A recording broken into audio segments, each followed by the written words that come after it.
그래서 제가 오늘 준비한 종목들은 내년이 이 종목들한테 있어서 굉장히 중요하다. 그때 내년 어떻게 하는지에 따라서 장기적으로 계속 올라갈 수 있는 그런 이제 발판을 마련하는 계기가 될 것 같아서 준비를 했고요. 보시면 첫 번째가 테슬라예요. 제가 사실 그 테슬라 굉장히 이제 좀 너무 많이 이제 여기저기서 해가지고 좀 지지부진하다고 보실 수 있는데, 사실 저는 테슬라를 이제 별로 좋아하지 않았어요. 왜냐면 이제 처음에는 좋아했다가 저희 미국 주식에 위치다 이제 방송 계속 보신 분들은 아시겠지만, 제가 재작년부터 해가지고 테슬라 좀 힘들 것 같다라고 말씀을 계속 드렸었는데, 2017년도부터 그 이유가 이제 경쟁자들이 좀 많이 나오고, 그래서 이제 테슬라의 이제 그 앞으로의 어떤 독보적인 위치가 조금 흔들리지 않겠느냐, 뭐 그런 말씀을 많이 드렸었거든요. 근데 요번에 이제 보니까 좀 변화가 있더라고요. 그래서 이제 테슬라가 앞으로도 좀 굉장히 좋을 것 같아가지고 소개를 다시 한번 드리는데, 새로운 시대 진입, 과거 리스크 요인, 테슬라 제조기업이냐, 테크 기업이냐, 그리고 이제 결론까지 해서 이제 소개를 드리도록 하겠습니다. 보시면 테슬라가 이제 그 중국 공장을 완공을 했어요. 이 뉴스는 다 아실 거예요. 사실 테슬라 관련된 뉴스는 너무 많아가지고 사실 저보다 더 많이 하시는 분들도 있을 것 같기는 한데, 보시면 이 중국 공장이 9개월 만에 완공을 했습니다. 그래서 내년 초부터 본격적으로 양산을 할 거예요. 그래서 연간 15만 대 생산해서 50만 대까지 증가를 시킬 예정이고, 생산 단가가 65%가량 절감이 돼요.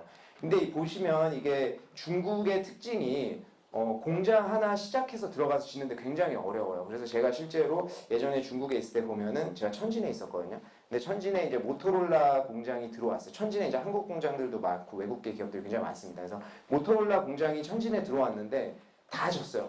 이렇게 다 지고 나서 이제 시작만 하면 되는데 중국 그 지방정부에서 말을 바꾼 거예요. 그래가지고 그때 굉장히 유명한 일화였었는데, 말을 바꾸고 뭐 하니까 모토로라가 다 져놓았음에도 불구하고 나가겠다.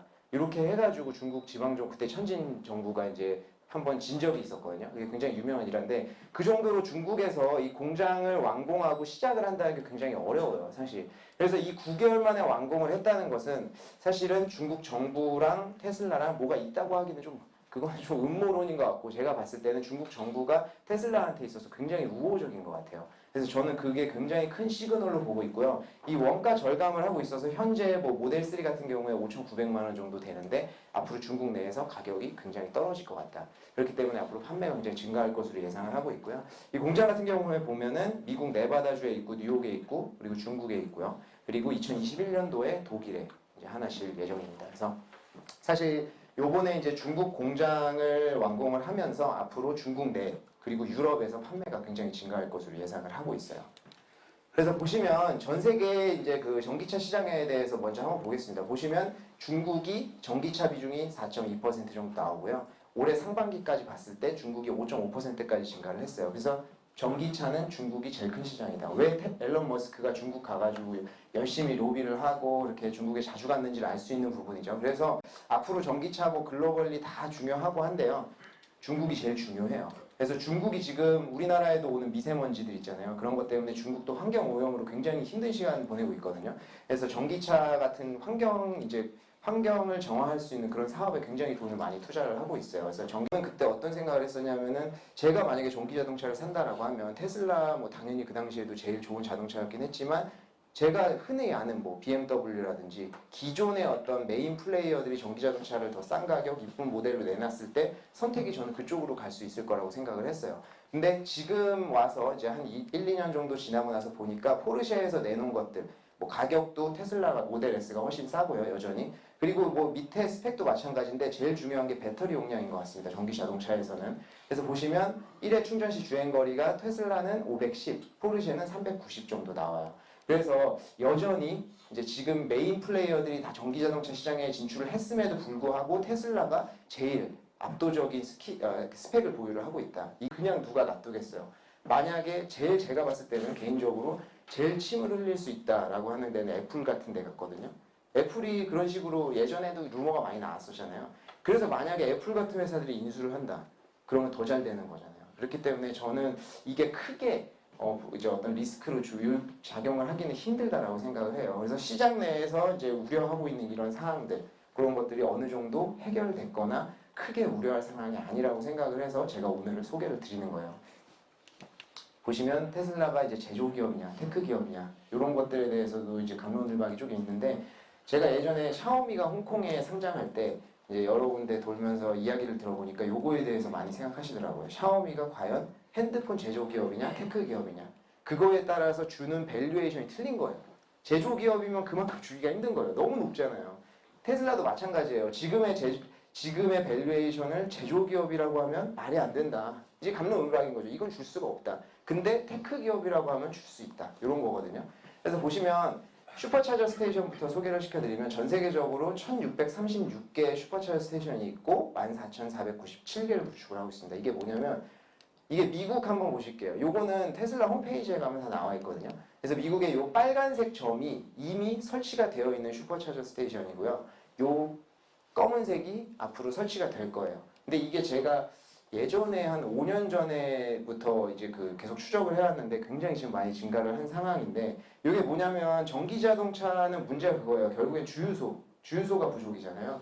근데 이제 전기 자동차가 뭐 주유소는 아무데나 가서 주유를 하면 되지만 전기 자동차는 충전 못 해버리면 멈춰버리잖아요. 그래서 슈퍼차저 스테이션이 필요한데 그 인프라를 깔아주고 있는 작업을 계속 하고 있습니다. 그래서 미국에 이렇게 많이 있고요. 유럽에는 뭐 워낙 밀집되어 있어요. 유럽은 예전부터 전기자동차가 많이 이제 발달을 한 지역이다 보니까. 그리고 이게 아시아인데요. 아시아가 굉장히 많이 발전을 했어요. 제가 이게 3, 4년 전만 해도 거의 점이 몇 개 없었거든요. 중국 내에 지금 엄청 투자를 하고 있는 거를 요것만 봐도 저희가 알 수 있죠. 검은색이 거의 더 많아요. 그리고 한국 같은 경우에도 좀 있습니다. 그래서 제가 그 캐나다 갔을 때 그 충전하는 거를 보니까 한 2시간 정도 소요가 되더라고요. 그래서 마트 같은 데 있잖아요. 아, 마트가 아니라 그 몰 같은 데. 그래서 이게 이제 구글 웨이모 인데 앞에 테슬라랑 보면은 테슬라는 23억 마일 정도 되고 얘는 1000만 마일. 그러니까 굉장히 엄청난 차이죠. 그래서 결론적으로 보면은 테슬라는 독보적인 제품을 보유를 하고 있습니다. 요번에 보셨죠? 그 사이버트럭 보신 분 계세요? 아, 저는 그 앨런 머스크가 이제 그런 말을 했어요. 예전에 스페이스X 열심히 만들면서 이제 화성 가기 전에 그 지구의 환경 오염을 조금이라도 환경 오염 늦추려고 테슬라 만들었다. 뭐 이런 얘기 했었잖아요. 테슬라랑 그 솔라시티랑. 그때 이제 그런 얘기 했는데 이제 사이버 트럭 보고 확신이 들었어요. 아, 앨런 머스크는 좀비 아포칼립스 준비하는 것 같아요. 요번에 차가 나왔는데 방탄이고 뭐 저는 솔직히 좀 컨셉한 줄 알았는데 진짜잖아요. 그래서 나와가지고 근데 이건 우스갯소리인데 제가 봤을 때 좀 컨셉이 웃긴 게 이제 트럭이잖아요. 그 포드 F150이랑도 막 둘이 대결해서 이기고 했어요. 진짜로 힘은 엄청나요. 근데 전기차잖아요. 그러니까 트럭은 막 이제 막 근육 이렇고 막 우람한 사람들이 막 와가지고 맥주 마시고 이럴 것 같은데 전기차니까 지금 제가 봤을 때 좀 그게 뭔가 컨셉이 안 맞는 것 같고 거기 뭐 보란 듯이 막 덩치 큰 사람 5-6명 내리잖아요. 그래서 망치로 막 치는데 그분도 약간 조금 게이 같은 느낌이 너무 살살 쳐요. 제가 봤을 때. 근데 아무튼 저는 재밌게 봤습니다. 근데 그 트럭도 분명히 잘 팔릴 거예요. 근데. 그래서 독보적인 제품들을 항상 내놓고 있고 근데 제가 오늘 신차에 대해서는 말씀 안 드린 게 뭐냐면은 테슬라가 항상 시장에서 신차로 좀 관심을 받아요. 그래서 요번에도 주가가 계속 많이 올랐잖아요. 관심 있으신 분들은 보셨겠지만 그게 이제 분기 실적 잘 나온 거. 그러니까 테슬라는 항상 요건데요. 분기 실적 잘 나오면 주가 한번 뛰어요. 그러고 이제 신차 나온다 그러면 기대감에 한 번씩 뜨는데 저는 개인적으로 그렇게 생각해요. 이제 지금 뭐 이제 조금 최근에 조정을 받아서 지금은 좀 괜찮긴 한데 그때는 제가 매수를 말씀드리기가 좀 힘든 게 분기 실적이라는 건 계속 왔다 갔다 해요. 특히 테슬라한테 있어서는 분기 실적은 분기 출하량은 계속 왔다 갔다 해요. 그래서 그것만 보고 투자하기는 좀 힘든 거예요. 그리고 신차 모델 3 이제 막 나오기 시작했어요. 모델 3 처음에 나온 게 2년 전이거든요. 그때 막 예약 받고 난리 나고 전 세계적으로 했는데 이제 나오잖아요. 이거 사이버 트럭 앞으로 상용화되려면 몇 년 더 있어야 돼요. 그러니까 이거 보고 투자하는 건 저는 아닌 것 같아서 소개 안 드리는 거예요. 그래서 독보적인 제품들을 계속 내놓고 있고 시장이 확장된다. 이게 저는 굉장히 중요한 거라고 보는데 중국이 앞으로 계속 이쪽으로 투자를 할 수밖에 없는 그런 상황이어서 그리고 중국이랑 우호적으로 중국은 항상 그렇게 좀 접근하는 게 맞는데 우호적인 관계를 가지고 있는 테슬라가 이 두 가지가 섞여서 매출 증대 그리고 시장 우위 확보가 계속 이어질 것이다. 그래서 저는 장기적으로 괜찮을 것 같고 주가가 이제 단기적인 요인으로 계속 이제 그 어떤 영향을 받을 때마다 투자하기가 괜찮은 종목인 것 같아서 오늘 소개시켜드렸습니다. 내년이 중요하죠. 내년 어떻게 되는지 한번 보자.